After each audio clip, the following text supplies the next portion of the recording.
I knew Monday was going to be a buffet of bullshit the second I saw Claire roll in with her pumpkin spice vape and a Starbucks cup that said Queen of Disruption. She swished through the office like she owned the damn subnet, plopped herself into the seat across from me, and said to the room, loud as hell, "Someone get IT Barbie to the server room." The blinking lights should keep her entertained. Laughter. Real, open mouth, sing-clackin' cackling from the peanut gallery. I didn't flinch, didn't blink. I smiled, one of those tight-lipped, tired ones that only middle-aged women and cornered wolves know how to give. The kind of smile that says, I've buried people with better jokes. See, I've been the backbone of this company's tech since Obama had black hair. The duct tape holding together our legacy systems, that was me. The overnight patches that saved us from GDPR violations, also me. Entire onboarding system Claire just clicked through without reading. Guess who wrote the code comments? And for 12 years, I didn't ask for a trophy, a plaque, or even a freaking office plant. I just showed up, did the job, and made sure the machine kept running while other people collected innovation bonuses for renaming folders. Now, before we go any deeper, real quick, if you've made it this far and you're nodding, smirking, or whispering oh hell no under your breath, do me a favor, tap that subscribe button and throw us a like. 90% of y'all listen and ghost like it's a Tinder date gone good. But your clicks, they keep our little digital revenge engine purring. And yeah, it makes the whole team do a petty little dance when we see those numbers tick up. Anyway, Claire was the boss's niece, fresh out of some bougie online coding bootcamp with a certificate in one hand and a TikTok following in the other. Her uncle, Arku, brought her in as a strategic pipeline enhancement consultant, which is corporate speak for she's here to fail upward. She wore oversized glasses with no prescription and told everyone she was building a brand. Her first week, she started sending Slack polls about rebranding our internal systems, wanted to rename our production server Hot Girl Main. Her second week, she started elbowing into IT meetings. By week 3, she was calling herself Chief Innovation Queen and started throwing around phrases like serverless future and legacy-free architecture like confetti at a tech frat party.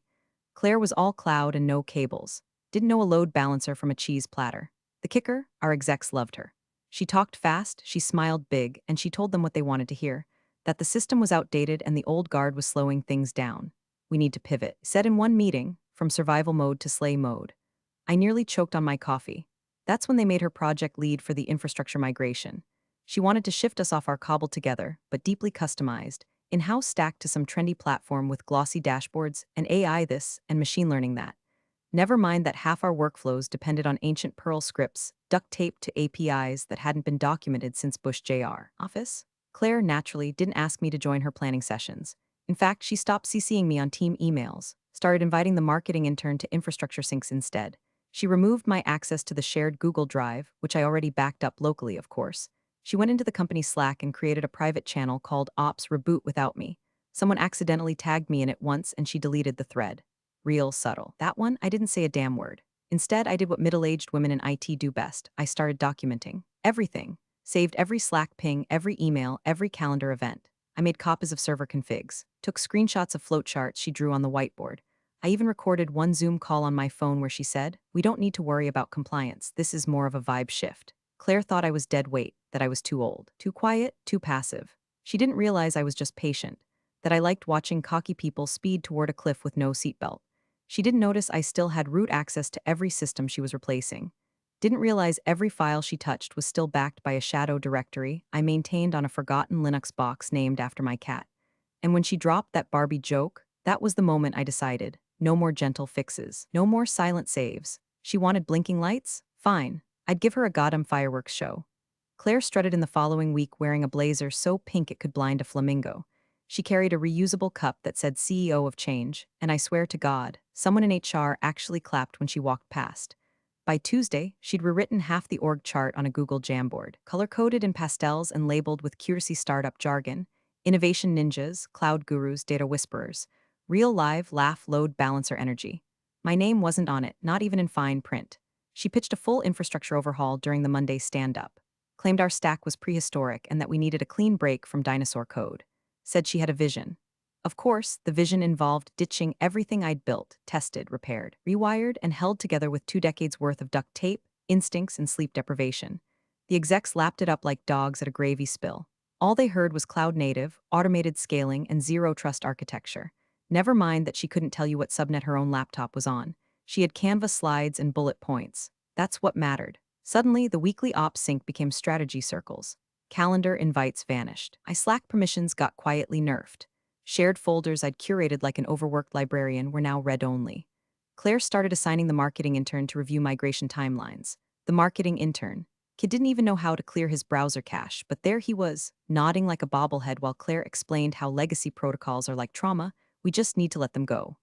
I sat there day after day, a ghost in my own department. My badge still beeped me through the door, but inside, I was watching strangers redecorate my house while I sat duct taped to the damn couch. And the thing is, I was angry. Of course I was angry. But more than that, I was curious, because Claire wasn't just replacing me. She was building her ivory tower on land riddled with sinkholes. She didn't understand the bones of our system, how our payroll integration was piggybacking off an old CRM endpoint because of a licensing clause from 2013, or how our notification stack depended on a deprecated Twilio webhook I'd patched with my own damn fingers after the vendor pulled support at 2 a.m. 3 years ago. So I started watching and recording Slack threads, meeting screenshots, emails that said one thing and contradicted another. I took notes like a court stenographer with a grudge. I archived the whiteboard Claire used in her innovation jam session, complete with the part where she misspelled Kubernetes and tried to play it off as a joke. When she submitted her draft migration plan, I requested access. She denied it, said, "You're not part of this flow anymore, but feel free to follow along." So I did, quietly, with my own copy, which I decrypted in about 20 minutes because she used the same damn password she used for her Spotify. I watched her schedule interviews with vendors and forget to ask about system compatibility. I watched her log tickets in Jira and assign them to the data squad, which was 3 new hires who thought a DNS error meant the Wi-Fi was down. Claire started giving lunch and learn sessions called Rebuilding for the Future. She mocked the old stack like it was a roach motel. Said things like, "We're not burning bridges, we're building rockets." Real inspirational poster stuff. She didn't know those bridges were still active, that her rockets were duct taped to my engines. I started backing up logs nightly. I created snapshots of all the configurations she tweaked. I preserved before and after states of every environment she touched. I tagged timestamps, copied S3 buckets, and stored them in a private repo under an innocuous name. Clarify V2 backup draft zip, no one noticed. Claire was too busy holding court in glass-walled conference rooms, drawing hexagons on whiteboards like a kindergarten kid discovering shapes. Meanwhile, I mapped every critical dependency she missed, every undocumented service she pretended didn't matter, every line of code she skipped because it wasn't sexy enough to present on a slide deck. She thought I was bitter. She thought I was done. What she didn't know was that I'd just started writing the script, not the kind you run, the kind you read to legal. The first cracks appeared on a Wednesday morning, just as the marketing team was prepping a new campaign launch and finance was knee-deep in quarterly reconciliation. Perfect timing, really, like a magician sawing a woman in half mid-flight. It started with a missing backup. One of our sales databases, CRM v3 final, just vanished. The backup Claire's team insisted was cloud redundant turned out to be a misconfigured storage bucket tied to a staging profile that hadn't synced in 9 days. 9 days. In tech time, that's 2 lifetimes and a lawsuit. Claire blamed the legacy file structure, said it was like trying to back up a haunted mansion with a USB stick. Her team laughed. I didn't. I just checked the error log and found her junior engineer tried to compress an active database with a script copied off Stack Overflow, line for line.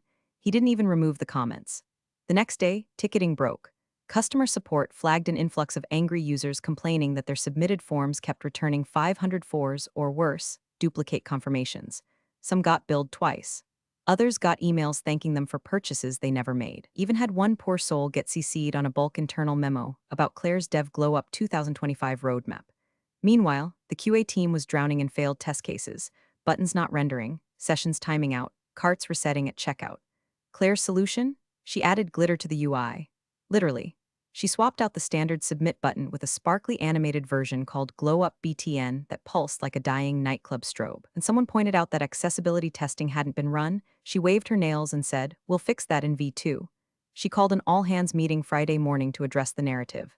That's what she said. Not the issues, the narrative. She stood at the front of the conference room, pacing like a TED talk dropout. "We're encountering some resistance from outdated frameworks and siloed tribal knowledge," she announced. Frankly, the old systems were intentionally obfuscated. It's like someone wanted to make themselves indispensable. My eyebrows did a slow rise because I knew where this was going. Some folks, she continued, eyes flicking toward me without ever making full contact, spent years wrapping critical code in duct tape and storing information in their heads instead of proper documentation. That's not innovation. That's sabotage through stagnation. A few heads turned toward me. One even nodded. I took a sip of my coffee, set it down. "Claire," I said, keeping my voice steady, "if you'd like, I can walk your team through the infrastructure logic and endpoint dependencies. I also have documentation we're good," she snapped, loud enough to make the interns flinch. Thanks, Barbie, but we're building the new system, not preserving a museum. Silence, I smiled. Oh, I said gently, of course, just offering. And that was the moment I knew I wasn't going to save her.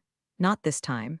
Because here's the thing about old duct tape. It's ugly, sticky, probably covered in cat hair, but it holds. It knows. Claire thought she was rewriting history, but she didn't realize she was scrubbing the walls with gasoline and calling it a spring cleaning. So I sat back and let it happen. Let her patch the cart service without realizing it piggybacked off a login token that expired every Sunday at midnight. Let her deploy her pretty new form builder without checking the encoding on the backend that mangled Unicode submissions. Let her ignore the caching layer entirely, leading to a 3-minute delay between payment and confirmation, just enough time for panicked customers to hit buy now again. Every warning I didn't give her, I logged it. Every Slack message where she dismissed a concern, I archived it. Every I got this followed by a mess she couldn't mop up, I timestamped it and stored the receipts, because she didn't just want to win, she wanted me erased. She wasn't just building something new, she was burning the ground I'd walked on, salting the earth, smiling through it. That's when I stopped playing defense and started planning the detonation. Claire's downfall didn't start with a bug or a crash. It started with a binder. A beige, boring, 30-page PDF binder labeled Infomap Legacy Final PDF that I accidentally left in the shared drive after a company-wide cleanup request. Nestled right there between files called Holiday PTO Policy and Old HR Onboarding Guide 2018. It looked harmless, outdated, comfortably dusty, and Claire? She pounced like a raccoon on a shiny Dorito. She opened it during one of her Momentum Monday meetings and shouted, "Finally, some infrastructure mapping we can use." I watched from 2 chairs down as she started scribbling the diagrams onto a whiteboard like she'd uncovered the Rosetta Stone. Even added her own flair, doodle hearts, next to where she planned to insert her smart authentication layer. She never questioned why a doc labeled Legacy still worked so neatly with the names of our production servers, or why the notes stopped exactly at the one module she kept calling the easy one to refactor. That module? Oh, honey, that was the heart of the system. A janky little daemon script that handled cross-platform user handoffs, token resets, and permission syncing. I wrote it 10 years ago in a fit of Red Bull-fueled panic after a vendor upgrade bricked half our login stack. It was never supposed to last. It just did, like cockroaches and Nicolas Cage. The doc. It conveniently skipped that script. No mention. No flow diagram, no red arrows or notes. But the script itself? Still humming away on a hidden subroutine, tethered to an environment variable Claire never asked about, because she didn't even know to look. See, she thought she was outmaneuvering me. She thought I was a relic, that I didn't know what a container was or how to fork a repo. She'd made some crack about boomers and get in a Slack thread and added a cry laugh emoji. Real cutting-edge leadership energy, so I gave her exactly what she wanted, the illusion of control. A fake map. A loaded gun with the safety quietly flipped off. She built her migration plan around that dock, mapped her shiny new architecture on top of the old one like she was building IKEA furniture over a pit trap. She used the outdated naming conventions, missed the silent dependencies, skipped the compliance ping that came from the legacy SFTP token that auto-purged every 30 days unless renewed by a script running off my backup cron job. The best part? She started referencing the binder in her stakeholder updates, quoting lines, explaining how the previous architect had buried the logic in a weird hybrid model we now understand. She was proud of figuring it out. I watched, I smiled, and I sharpened the knife. One of her junior engineers pinged me quietly, asked if I had any notes on the user cache. I sent him a snippet from a 2017 changelog, just enough to look useful, just enough to reinforce the narrative that the binder was gospel. Meanwhile, I ran a test clone of her migration setup in my own sandbox, fed it simulated traffic, watched it wobble when the orphan script ran a token sweep at 2:15 a.m. and deleted 3 session bridges. Claire wouldn't notice until live deployment. And when she did, she'd assume it was a server error. Her logs wouldn't catch the script. It ran off a legacy cron scheduled under my old login, which was still technically active because someone forgot to disable admin shell access. Oops. The company's VPN logs still listed me as super user backup. Another artifact from the pandemic days, when I ran point while Claire's uncle tried to migrate us to Microsoft Teams and accidentally nuked a week of emails. And no one questioned it. Why would they? I didn't raise a fuss. I smiled. I nodded. I even complimented Claire's slide deck once. Because here's what Claire never learned. Revenge isn't loud. It's not shouting in a meeting or sending a mass email with receipts. It's precision. It's feeding someone just enough rope to hang their career from, and making sure the noose is made of PowerPoint slides and fake confidence. So I waited, watched her build her tower out of old wood and blind faith, and I left one match sitting under the foundation, ready to strike. It was during Tactical Thursday, yes, that's what she called it, when Claire clapped her acrylics together and said, "Okay, folks, the migration goes live Monday, 9:00 a.m. sharp. New era, clean slate, No more digital duct tape. She said it like a toast, like she was christening a yacht made of brittle ambition and Red Bull fumes. The conference room applauded.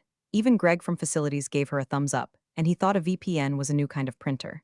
I sat in the corner of the meeting, half shadow, half statue, sipping stale coffee that tasted like copper toner and decisions you can't take back. Claire didn't acknowledge me. She was too busy handing out laminated cards with QR codes linking to her launch readiness checklist. It had bullet points like glow up BTN rendering verified and slay stack container health equals Yaz.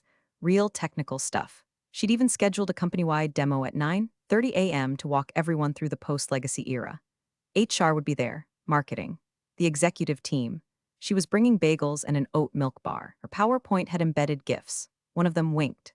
The bosses, her uncle included, praised her initiative, said it was the kind of bold action we've needed since the reorg. One of them used the word inspirational. Another said visionary.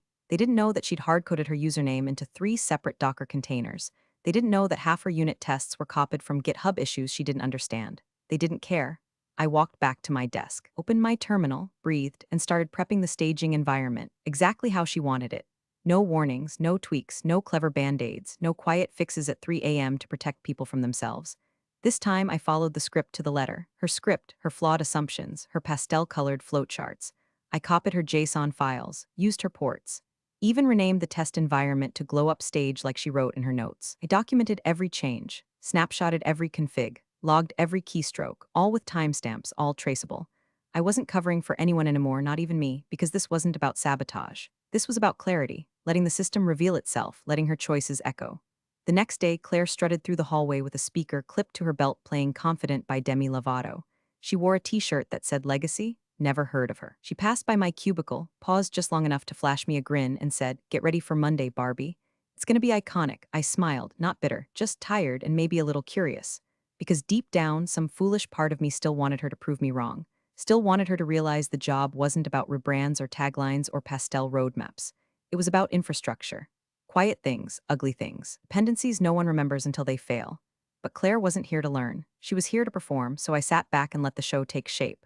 All weekend, she posted countdowns in Slack. T-2 days to glow up. Have your oat milk preferences ready? Big energy, bigger changes. Her team worked late, posted selfies in the server room. She even posed next to the LED panel and captioned it, "Me and my babies, let's glow." I stayed quiet. Ran diagnostics. Verified everything worked as far as she knew. And when I was done, I poured myself a whiskey. Neat. Sat on my back porch watching the night settle in over the town like a blanket of smoke. And I felt it, not rage, not pride, just anticipation.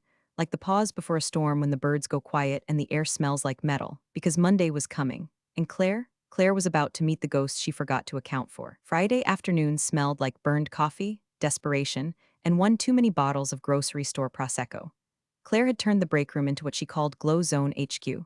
Streamers, balloons, a cardboard cutout of Steve Jobs holding a ring light. There was a photo booth made out of the old HR cubicle divider and a handwritten sign that read, "Bye Bye Boomer Code." She wore a sequined blazer that shimmered like a disco ball on a budget and made sure everyone had a Glow Up 2025 sticker slapped somewhere on their shirt. She called it a send-off to the past and passed around pink cupcakes with icing shaped like little flames. Subtle. Her crew clinked plastic cups, posed for selfies, and toasted to burning it all down. Someone handed Claire a Sharpie and she wrote "R.I.P. Legacy" on the whiteboard, underlining it with a heart. She capped it off with a speech. "On Monday, we deploy confidence. We deploy us. The future isn't coded in bash scripts, it's written in vision." I didn't clap, I didn't look up. Because across the hall, in a quiet cubicle with a busted wheel and a coffee ring on the desk, I was busy crafting the one line of defense Claire hadn't thought to erase. A single flag, buried in the deployment logic. Something old, something boring. Conditional gate labeled compliance override equals false. It had lived there since 2016. Back when legal insisted we build in a system-wide failsafe, just in case some eager beaver engineer tried to push code that didn't meet regulatory requirements. Most folks forgot about it. Claire never knew it existed.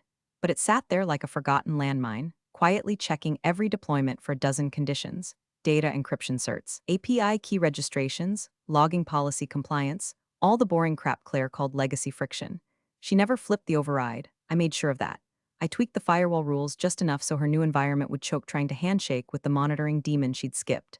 I documented everything, screenshotted every setting, saved her Slack messages in case she tried to deny it. Took a photo of her sparkly Kanban board for posterity. All of it timestamped, all of it quiet. Across the office, Claire was snapping a group photo. Her team shouted, "Glow up or grow old," while hoisting their plastic flutes of lukewarm Marseille. She tagged it #bye Barbie on Slack and laughed like it was the cleverest thing she'd ever written. Maybe it was. I saved the screenshot. Saved it twice, actually.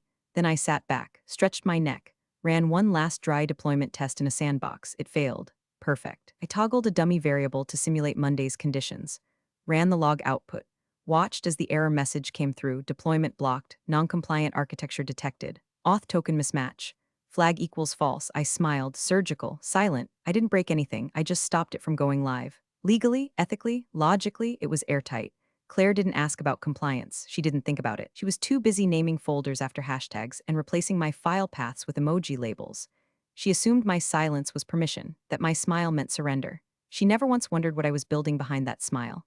The rest of the day crawled by in slow motion. Her crew packed up early, buzzing about oat milk options and demo playlists.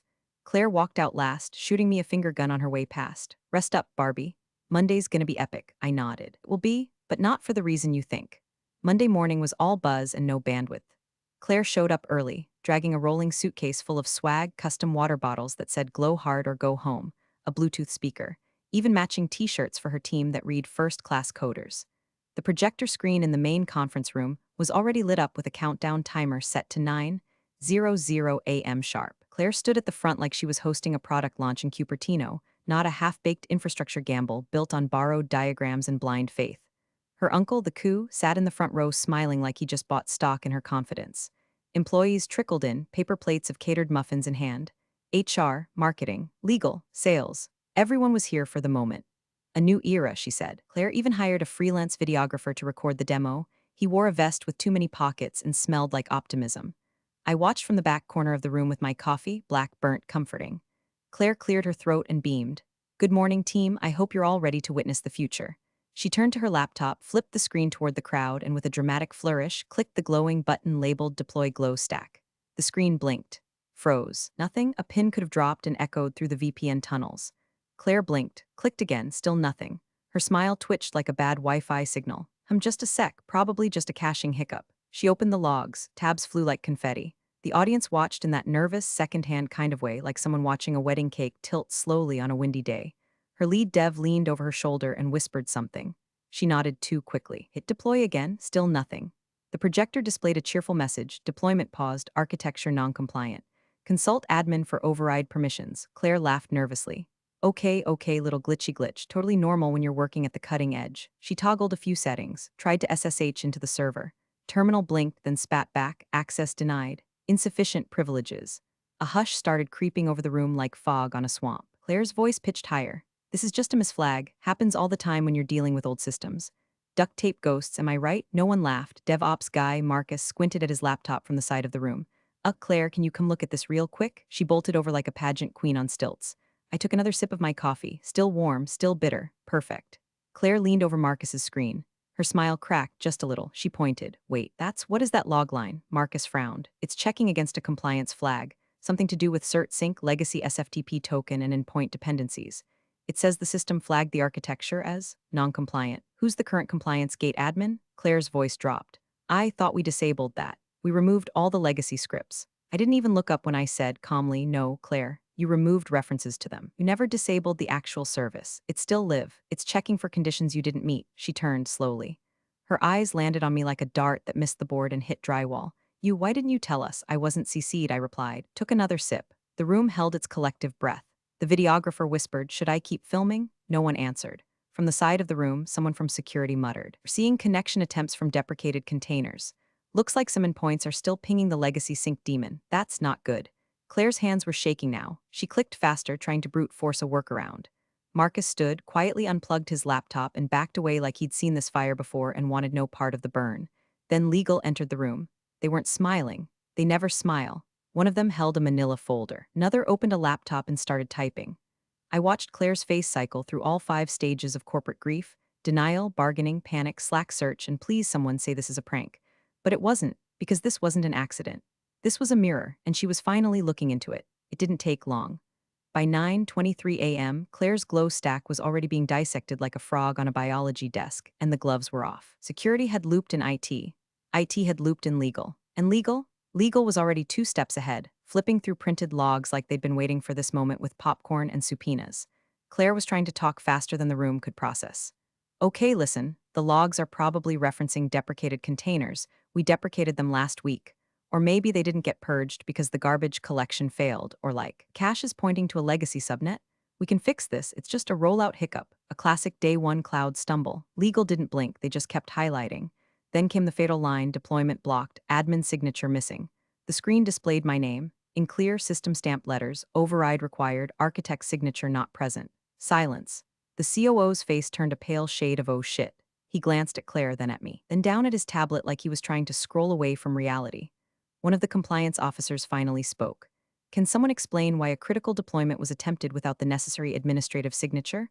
Claire laughed, too loud, too dry. That flag was supposed to be obsolete. We migrated off that. I mean, I have full privileges. I am the project lead. No, legal said, tapping a finger on their notes. You are not the architect of record. And per policy, your own updated deployment docs. By the way, any live push involving security-critical infrastructure must be reviewed and signed off by the original system architect or a designated compliance proxy. That's outdated. It's not even in the new system design, Claire shrieked. Someone in the room pulled up Slack. Quietly, efficiently, typed in her name. Searched Barbie doesn't know Git, clicked, there it was. A Slack message, timestamped 2 weeks ago. From Claire herself, we're pushing forward with or without her. Barbie's out, she doesn't even understand what we're building. The screen lit up with it, I didn't speak, I didn't move. I just watched her words loop around the room like a slow boomerang with razors taped to it. She looked at me finally. Eyes wild. Why didn't you say something? Why didn't you help? I set my coffee down on the table next to me. Folded my hands. You made it clear I wasn't invited. And then you made sure I stayed out. Claire started to speak, then didn't, because even she could feel it now, the air had shifted. This wasn't a launch anymore, it was a postmortem. Can I talk to you? Someone asked. It wasn't a request.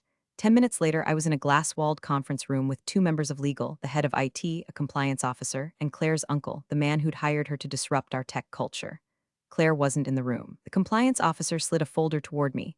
We need clarification on which elements of the legacy infrastructure are still under your control. I opened the folder. Inside, printouts of my scripts, the deployment logs, email chains, Claire's Slack messages, internal architecture notes, all of them. Everything except one thing, my signature. They looked at me. I looked back, calm as still water. I didn't stop anything, I said. The system followed protocol. Protocols she ignored. She claims you deliberately withheld information, her uncle said, his voice tight.